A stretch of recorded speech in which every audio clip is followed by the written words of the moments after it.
vamos juntos aprender mais a palavra do Senhor. Então, os irmãos estejam com as suas Bíblias abertas para que nós possamos aprender de Deus. Louvado seja o nome de Jesus. Nós convidamos o irmão Flávio para nos trazer a palavra, a meditação nessa noite. Nós vamos ouvi-lo em espírito de oração.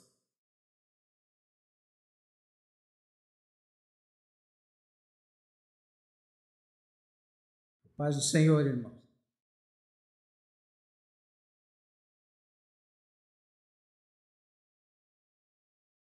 Vamos abrir as Bíblias. Mateus 8, 23 a 27. Amém? Essa tempestade, nós podemos trazê-la para nós como uma tempestade, às vezes, que nos pega desprevenidos, que nos pega assim, sem a gente saber o que fazer. Às vezes tempestades na alma, tempestades no corpo, tempestades no espírito. Tem uma série de tempestades que às vezes nos assolam, né? Mas nós temos um grande homem que está sempre conosco para nos livrar dessa tempestade. E a tempestade, irmãos, às vezes ela vem sem a gente perceber. Quando nós percebemos, ela já está dentro, fazendo todo aquele estrago. E é por isso que essa palavra diz que naquele dia tinha uma grande tempestade e aqueles discípulos estavam se assustando. Existe também, quando a gente lê no versículo 25, a gente diz que os discípulos se aproximaram, dizendo: salva-nos porque perecemos. Eles estavam com medo. Eles tinham medo de morrer. Então eles correram para Jesus. Eles estavam com medo. O medo, irmãos, diz também uma parte de respeito. E o que aconteceu com aqueles discípulos, nós temos que trazer para a nossa vida cotidiana. Quando a tempestade chegar, quando as coisas começarem a ficar difíceis, nós temos que usar a nossa inteligência, o princípio da sabedoria, que se você pedir a Deus, Deus te dá. O princípio da sabedoria, o que é buscar ajuda. Foi o que os discípulos fizeram. Onde eles foram buscar ajuda? Naquele homem que estava dormindo. Era o Senhor Jesus, né? Então, mesmo no versículo 25, nós vemos que eles suplicaram a Jesus. Eles suplicaram a Jesus, uma verdadeira súplica, né? E qual que foi o efeito dessa súplica? Senhor Jesus, irmãos, Ele está sempre disposto a nos ajudar, sempre disposto a nos socorrer. Mesmo que ele estivesse dormindo ali no barco, eles chamaram, o Senhor acordou com prazer, mas ele disse: homens de pequena fé, né? A verdadeira bonança, irmãos, resulta sempre na presença do Senhor. Não existe bonança se não tiver Deus. A gente está sempre, o pastor, o irmão Miguel, outros irmãos sempre pregam aqui que não existe nada, o crente não é nada sem Jesus. E aqui mostra essa verdadeira palavra. Esses homens conheciam a verdade, esses homens estavam com Jesus, mas eles mesmos não conseguiriam sair daquela tempestade sozinhos. Eles precisavam pedir a Jesus. E nós hoje nós necessitamos pedir a Jesus.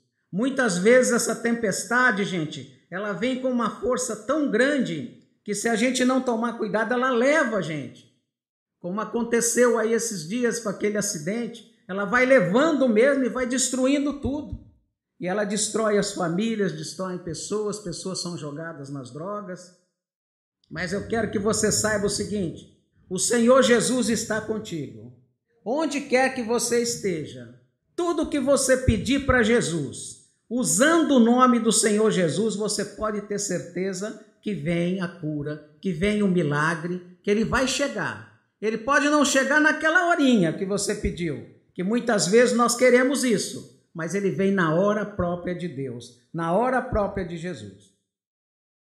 A verdadeira bonança resulta sempre da presença do Senhor. A verdadeira bonança, irmão, resulta sempre na palavra do Senhor.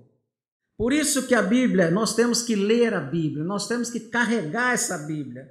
Nós temos que pegar essa Bíblia, não só levar embaixo do braço, no dia que a gente vai para a igreja, quando chega em casa, coloca ela lá e esquece, pega na terça, pega na quinta, pega no domingo e não mexa mais. Isso está errado, irmãos. Nós temos que estar sempre lendo a palavra de Deus. Porque o Senhor diz que é através da palavra de Deus que vocês serão salvos, que nós seremos salvos. É a palavra que é a salvação que Ele nos dá. E se nós não conhecemos a palavra de Deus, como é que nós vamos pedir alguma coisa direito? O apóstolo já disse que nós não sabemos pedir, nós precisamos da ajuda do Espírito Santo. Mas se você não lê a Bíblia, você não conhece o Espírito Santo. Então nós temos que ter muita atenção e ler a Bíblia. A verdadeira bonança resulta no poder do Senhor sobre tudo, principalmente no poder do Senhor sobre nós. Nós devemos estar sempre debaixo das mãos poderosas do Senhor, irmãos. Quem é esse grande homem que nós estamos falando? No versículo 8, 27 diz: E aqueles homens se maravilharam, dizendo: Que homem é este, que até os ventos e o mar lhe obedecem? Eles estavam com ele, mas não o conheciam ainda. Não sabiam o poder daquele homem. E que homem é este que nós perguntamos, né? Foi o homem que nasceu, viveu e morreu sem pecado. O homem que nasceu, viveu, sofreu e morreu para te salvar, para me salvar. O sangue que ele derramou na cruz do Calvário foi para limpar o meu pecado e o seu. E ele continua limpando até hoje.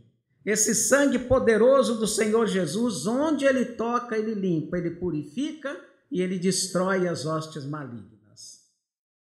O homem que foi enviado por Deus e Pai, o Senhor Deus enviou Jesus, seu Filho amado e querido, para salvar a humanidade. E não foi só aquele tempo, não. Até hoje, o Senhor Jesus salva a humanidade. É impossível alguém ser salvo se não vier à frente e se não proclamar o nome de Jesus, não dizer abertamente: eu quero Jesus como meu Senhor e Salvador, você não será salvo. Porque a Bíblia diz que salvos são aqueles que proclamam o nome do Senhor e ouvem a palavra de Deus. O homem que tem a solução para todos os problemas. Nós, irmãos, não temos soluções para muitos problemas. Uma doença, às vezes o médico diz: olha, está grave, pode levar para casa, nós não temos condição. Um acidente qualquer, nós não temos condição, mas o Senhor tem. Amém? Hoje eu, vendo televisão, estava ouvindo uma senhora, não sei se alguém viu, sobre aquele acidente de Brumadinho, em que o neto dela, de 14 anos, foi jogado, e ela conta aquele milagre, que é um milagre, irmãos. Um menino de 14 anos estava nadando, e aí a água sujou, ele se assustou e correu e encostou no barranco. Aquela correnteza toda veio e levou o barranco com ele tudo. Mas junto com aquela correnteza veio um coqueiro, ele se agarrou no coqueiro. A água pegou aquilo, jogou o coqueiro para cima e jogou ele em cima de uma outra árvore. E ele se agarrou naquela outra árvore e foi nadando, nadando, nadando. E de repente esse menino desmaiou. Ele não sabe mais nada que aconteceu, né?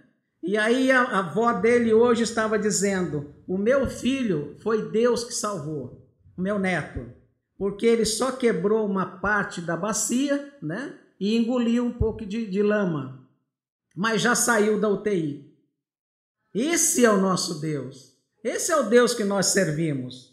É aquele Deus que você nem imagina que ali pode acontecer um milagre, mas ele faz. E se a gente testemunhar, dar oportunidade para as pessoas testemunharem, nós vamos ver quantos milagres o Senhor Deus tem feito na nossa vida. Basta nós pedirmos. Eu aprendi muito isso aí, tenho aprendido ainda hoje. Eu gosto muito de ouvir a palavra de Deus, gosto muito de ler a palavra de Deus, e estou sempre aprendendo com o meu Senhor, que se nós nos humilharmos, se nós pedimos a qualquer coisa a Deus usando o nome do Senhor Jesus, nós conseguiremos, irmãos. O Senhor Deus tem feito coisas maravilhosas na minha vida e na vida da minha família. E eu posso atestar isso. E eu sei que homem é esse. Eu conheço um pouquinho desse homem. Eu queria ter mais intimidade com esse homem. Mas o que nós temos que fazer na hora da que vem a tempestade em nossas vidas? Quando vem a tempestade nas nossas vidas, o que nós temos que fazer? Contemplar a tempestade é a melhor solução? Não é, né, igreja? Contemplar a tempestade, vendo ela chegar, vendo ela destruir, vendo ela roubar as coisas da gente, não é a melhor solução. Reclamar da tempestade, dizer, Deus, por que está chegando isso para mim? Eu não mereço. Por que só comigo acontece isso? Também não é a solução. Usar remos na tempestade também não é a solução. Usar o carro, qualquer coisa, para tirar essa tempestade, fugir para outro lugar, não é a solução. A única solução é procurar socorro. E procurar socorro aonde? Nós devemos procurar socorro com aquele que pode nos socorrer. Com aquele que vai te tirar daquele lago de lama. Com aquele que vai te tirar do pecado. Aquele que vai te tirar ali do problema que você está tendo em casa, com a sua família, com seus filhos, seu marido, sua esposa. É esse homem que vai resolver. Esse homem que tira, que resolve todo o problema. Esse que abre a porta do seu emprego. Você está desempregado? É esse homem. É a ele que nós devemos pedir o socorro. Não devemos pedir socorro para santos, irmãos. Santos não fazem milagre nenhum. O único que faz milagre é Jesus. É a ele que devíamos pedir. Nós não devemos pedir para ninguém, a não ser para o Senhor Jesus. E nós devemos usar um outro grande homem, outra grande pessoa que está na terra conosco, irmãos. Que nós usamos pouquíssimos mesmo, que se chama Espírito Santo. O Espírito Santo está disponível para a gente. E nós, a maioria das vezes, nós não usamos o Espírito Santo como devemos. Porque o Senhor Jesus, quando subiu, ele disse, eu vou mandar um consolador, um ajudador. Ele é nosso ajudador, é o seu ajudador. Há 2 semanas atrás, o pastor Fabiano pregou e ele mencionou algo sobre Nabucodonosor. Se os irmãos depois olharem, ele falou sobre aqueles 3 homens, Sadraque, Mesaque e Abednego, que foram colocados dentro da fogueira ardente. A fogueira queimava 7 vezes mais. Aqueles homens que foram jogar os 3 lá dentro, eles se queimaram, eles morreram. E eu estava sentado aqui. E aí, eu comecei a ler a Bíblia. E eu olhei no versículo 24, no versículo 22. Depois eu cheguei no versículo 26. E eu disse assim, meu Deus, que contradição que a Bíblia está dizendo. Porque no versículo 22 diz, e esses homens, né, foram atados e eles morreram de queimados. Mas no 26 diz, então se chegou Nabucodonosor à porta do forno ardente. E como Nabucodonosor não morreu? Se os outros homens morreram.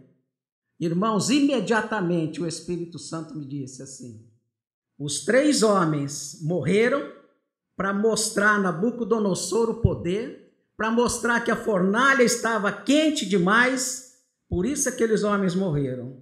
Nabucodonosor não morreu, porque ainda tenho coisas com Nabucodonosor e para mostrar o meu poder a Nabucodonosor e a esse povo. Não existe contradição na Bíblia, mas eu olhei uma contradição e eu disse, meu Deus, como pode, né? Então o Senhor, gente, Ele está sempre nos ajudando. E é o Espírito Santo de Deus que está aí. Nós não devemos pedir ajuda para santos, que também precisam de ajuda. Não devemos pedir ajuda aos que estão na praia, porque estão muito distantes e a tempestade está vindo. Nós não devemos pedir às autoridades, visto que estão sempre ausentes, autoridades. As autoridades só vêm depois que o assunto já aconteceu, a tragédia toda. Nós devemos pedir sempre a um homem que está dentro do barco. E o barco que esse homem fala é você, é o seu corpo, sou eu. E esse homem é Jesus. Nós devemos pedir a Ele, irmãos. E hoje, nesta noite, o Senhor Jesus está dizendo a você que está aqui nessa igreja, peça a mim, fale comigo, coloque o seu problema para mim. Eu tenho força, tenho poder, vou resolver para você, ou vou te ajudar a resolver. É isso que o Senhor diz. Mas como esse homem socorreu naquele dia os discípulos? Porque ele estava dentro do barco e os discípulos se lembraram dele. A maioria das vezes, quando nós temos algum problema para resolver, nós tentamos resolver por nossa conta.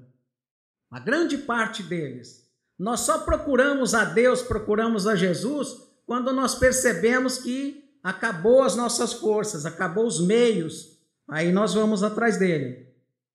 Quando deveria ser o contrário. Senhor, eu estou precisando, tenho isso, e eu preciso da tua ajuda. Então ele está conosco, está dentro de nós. É por isso que nós temos que pedir. Os discípulos então lembraram-se dele, e os discípulos aproximaram-se dele, e ele repreendeu o mar e o vento. Então, irmãos, nós temos que transformar a nossa vida cotidiana de cristãos, de crentes verdadeiros. Nós devemos nos aproximar cada vez mais de Jesus. Mas como é que a gente se aproxima cada vez mais de Jesus? Nós nos aproximamos quando nós oramos, quando nós jejuamos, quando nós estamos aqui aprendendo da palavra de Deus na escola bíblica dominical, quando a gente vem no ciclo de oração, quando a gente vem nas terças-feiras no ensino da palavra.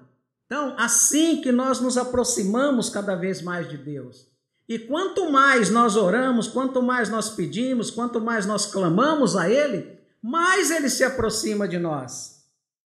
E então nós seremos mais do que vencedores. Mas que homem é esse? Se a gente olhar no livro de Jó, capítulo 3, versículo 17, é um homem que desceu do céu, não é? Então diz, João, capítulo 3, versículo 17, porque Deus enviou seu Filho ao mundo, não para que condenasse o mundo, para que o mundo fosse salvo por ele. Amém, irmãos? Ele mandou seu Filho aqui, não é para condenar o mundo, não. É para que o mundo seja salvo por ele. Tá certo? Depois, nós vamos olhar que ele é um homem que morreu por nós. 1 Coríntios 15, 3. 1 Coríntios 15, 3, olha aí, por quê? Primeiramente vos entreguei o que recebi, que Cristo morreu por nossos pecados segundo as Escrituras. Você lê as Escrituras? Você folheia a sua Bíblia de vez em quando? Então olha que está escrito lá. E ele é o sumo sacerdote celestial, está em Hebreus, no capítulo 7 inteirinho, quando foi ler, leia o capítulo 7 inteiro, do começo ao fim, que vocês vão ver que Jesus é o sumo sacerdote celestial. Este é o único homem que pode salvar agora, irmãos. No livro de Atos 4, capítulo 4, versículo 12, que diz, e em nenhum outro há salvação, porque também debaixo do céu nenhum outro nome há dado entre os homens pelo qual devamos ser salvos. Não adianta, irmãos, você sair correndo. Não adianta você sair correndo atrás de imagens, atrás de santos, não adianta. Se você não correr atrás de Jesus, você não terá salvação. Eu, quando era mais jovem, eu fui coroinha, era pequeno ainda, dos 6 anos até os 14 anos de idade, eu ajudava o padre na igreja. Eu era coroinha. E eu gostava, eu ia todos os dias. Às 5 horas da manhã tinha a primeira missa, e eu ia sempre. E naquele tempo, no desconhecimento daquelas coisas, quantas vezes eu não beijei os pés daquele monte de santo? Quantas e quantas vezes eu não rezava, irmão, para todo quanto é santo? As minhas orações à noite eram demoradas porque existia santo de tudo quanto é natureza que eu colocava ali. Era São Flávio, todos os meus parentes eram santos. E aí eu colocava esses santos. Mas, irmãos, quando chegava de madrugada, às vezes algum santo que eu esquecia de falar com ele, ele me acordava para orar, para rezar por ele, né? Então, o que eu via é o seguinte: depois que eu conheci a palavra de Deus, que eu fui entender que isso é uma idolatria, né? Que eu fui entender e saber direitinho, irmãos, eu tinha 10 anos de idade, 9 para 10 anos de idade, eu sabia a missa em latim inteirinha, porque naquela época era a missa em latim. Eu sabia ela inteirinha, né? E veja bem, era todo dia a mesma coisa. Era uma repetição tremenda, é o que a Bíblia diz que nós não devemos repetir as coisas, né? E eu vejo hoje quanto tempo perdido, né? Quanto tempo que eu perdi nessa coisa. E por pouco que eu não fui para ser padre. Foi pouquinho, faltou pouco. Graças a Deus. Graças a Deus que mesmo eu não sabendo nada das coisas, o Senhor não me deixou ir, né? Mas então, é o único homem que pode nos salvar em qualquer tempestade da vida. Cristo, irmãos, é o nosso único socorro. A Bíblia Sagrada, do começo ao fim, ela fala de Jesus. É desde lá de Gênesis, desde o tempo que a hora que Deus estava lá, colocando para criar todas as coisas, o Senhor Jesus estava lá, né? A Bíblia é o centro da Bíblia é Jesus. Por que nós não procuramos Jesus mais? Por que nós não procuramos o Espírito Santo? Por que o crente sofre? Por que o crente sofre? São perguntas que nós temos que fazer. Nós estamos estudando, irmãos, esse trimestre, nós estamos estudando uma lição que é importantíssima para o crente. Ela é muito importante para o crente. Mas o crente não vem para a igreja. O crente não quer saber de batalha espiritual. Muitos crentes nem acreditam que o diabo existe, né?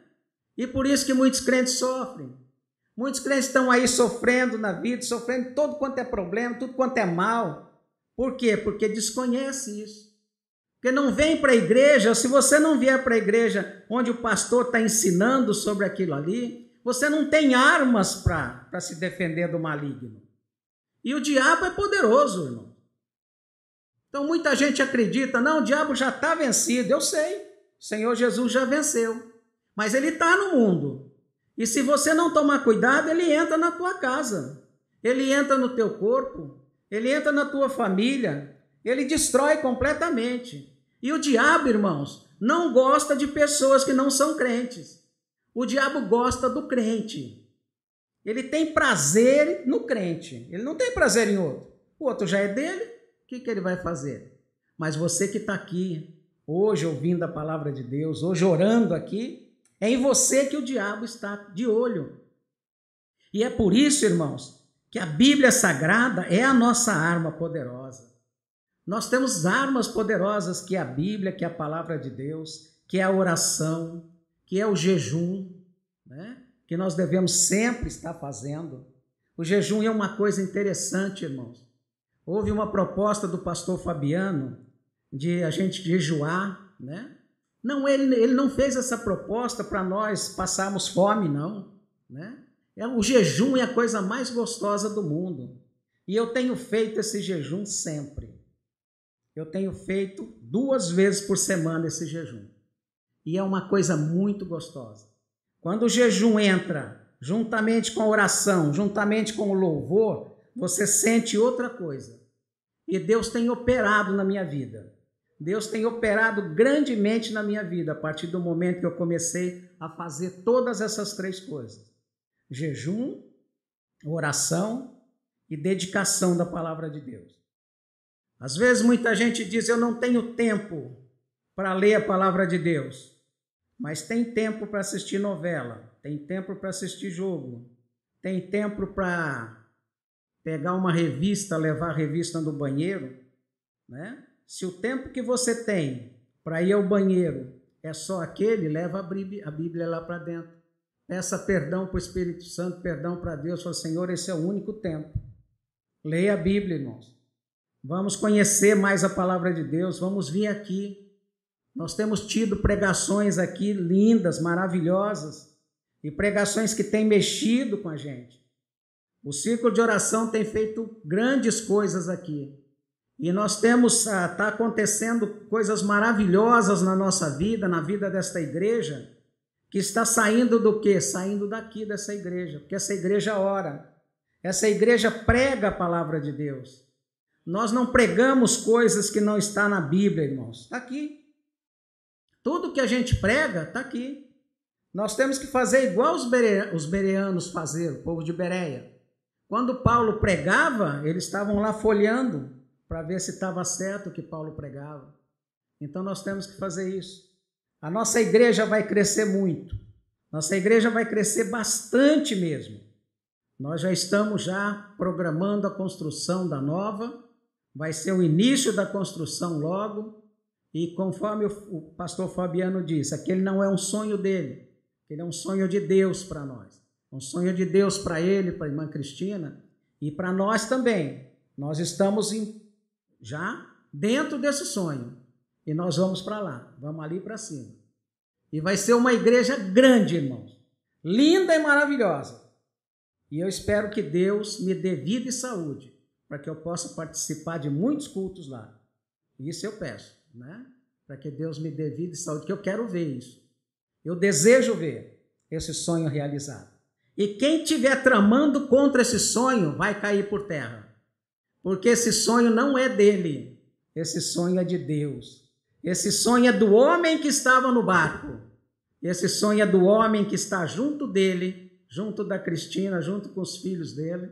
Está no comando, porque o pastor Fabiano é o anjo da nossa igreja. É o comandante da nossa igreja aqui na terra. E nós temos que prestar ajuda a ele. Nós temos que fazer de tudo para que nós possamos ajudá-lo. Mas quem está ajudando mesmo, quem está com a mão sobre ele e dizendo a ele sempre, vá que eu estou contigo, é o Senhor Jesus. É este homem que hoje nós comentamos. Amém, igreja? Que Deus abençoe a todos. Amém. Eu acho que os irmãos ainda estão aí com as Bíblias abertas no texto de Mateus, que o nosso irmão Flávio leu, e me chamou a atenção o versículo 26. A gente lê, e toda vez tem uma coisa nova que a gente aprende da palavra de Deus. E o versículo 26 diz que ele se levantou, repreendeu os ventos e o mar, e tudo ficou bem calmo.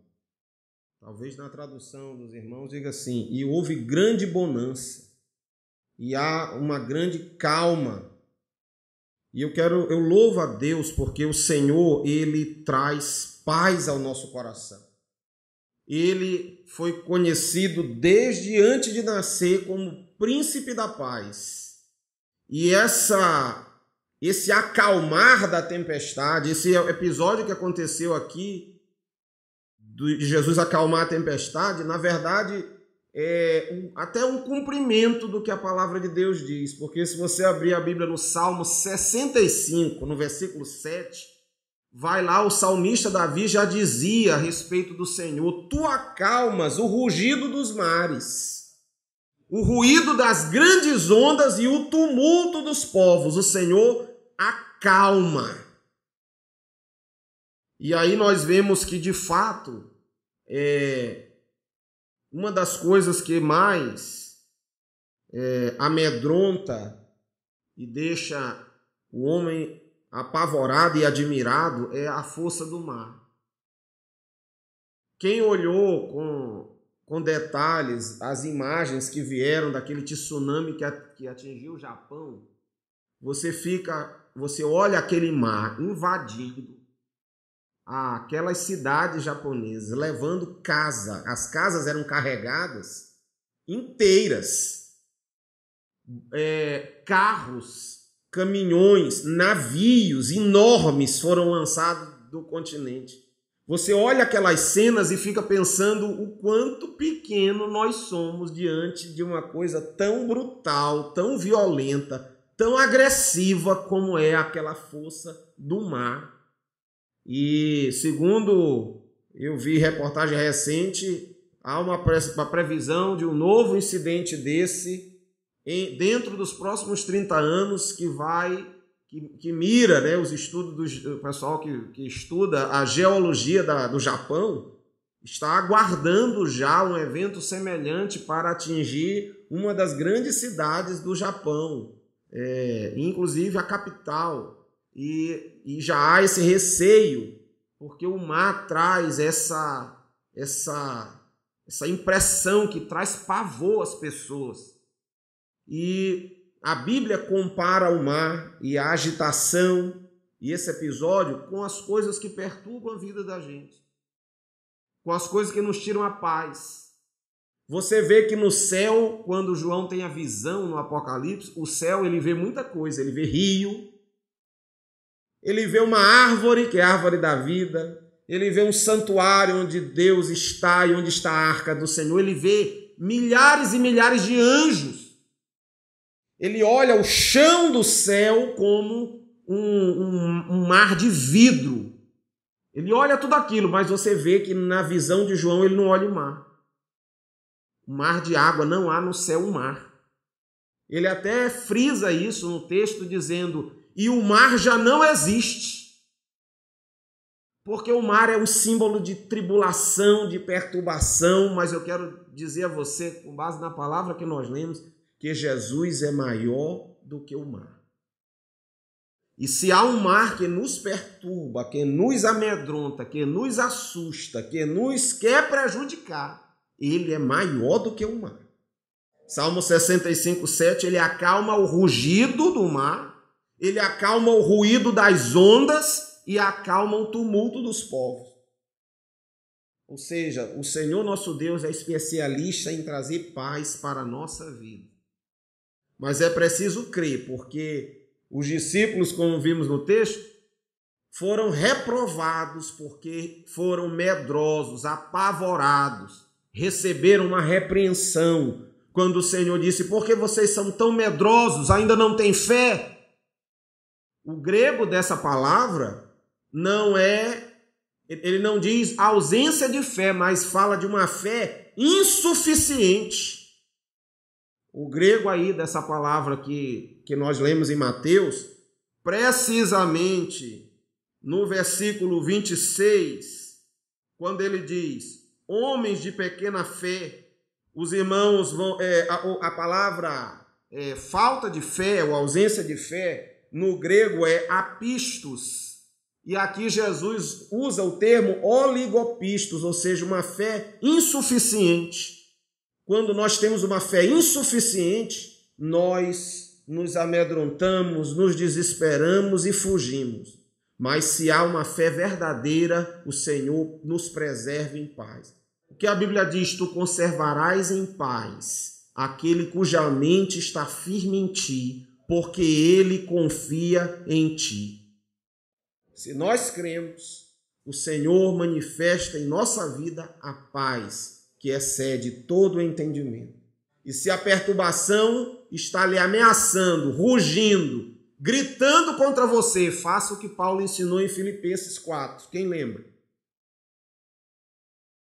Quem lembra o que Paulo ensinou em Filipenses 4? Não estejam ansiosos por coisa alguma. Apresentai tudo ao Senhor com oração, súplica e ação de graças, e o Deus da paz, que excede todo o entendimento, guardará o vosso coração e a vossa mente em Cristo. Ou seja, quando você estiver num aperreio, ore, busque, apresente a Deus, e você vai ver o Senhor se levantar, repreender o vento e o mar, e você vai viver em grande paz. Amém?